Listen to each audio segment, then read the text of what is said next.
So I think with the help of this guy, we figured something out. Firstly, I think it's important to say, don't watch this video if you plan on playing the game, and if you don't plan on playing the game, play the fucking game. With that out of the way, I think during the encounter with the Norns, fate is explained in the most literal way possible, implying that the Norns don't lay out fate in front of people, they just watch people closely and predict what they're going to do based on who they actually are. There is no destiny, Puck.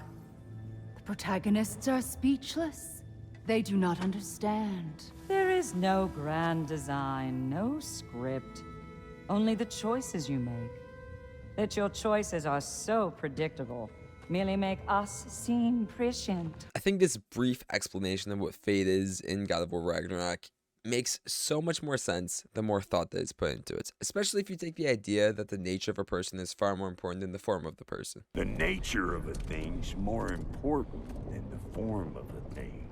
So maybe the Norns were looking at the Kratos of Sparta that we've known forever, the god killer, the murderer, the vile monster, without taking into account that Kratos could change, because nothing from his past seems to make the Norns think Kratos can change. What the Norns didn't take into account was Kratos reflecting on his past with Freya, Kratos reflecting on himself with Atreus, and Kratos losing everything with Faye. Interestingly enough, Faye didn't want Kratos and Atreus to know their fate, as if looking at your fate dooms you from the start. I don't believe it literally fucks you, but I do believe it's way harder to change when you have seemingly omnipresent beings telling you that you will not change. It was hard for me to wrestle with this idea because when the Fates or the Norns talk to us about how simple fate really is, it seemed too simple of an answer for such a complex problem, forcing me to overthink the problem even more, not realizing that, hey, maybe the Norns are right.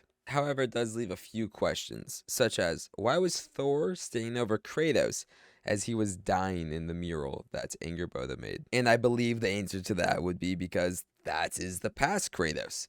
The Kratos that didn't die to Thor is the Kratos that changed and forgave Thor of everything, even though Thor did such horrible things. Sort of like how Kratos did such horrible things, but he was able to forgive himself.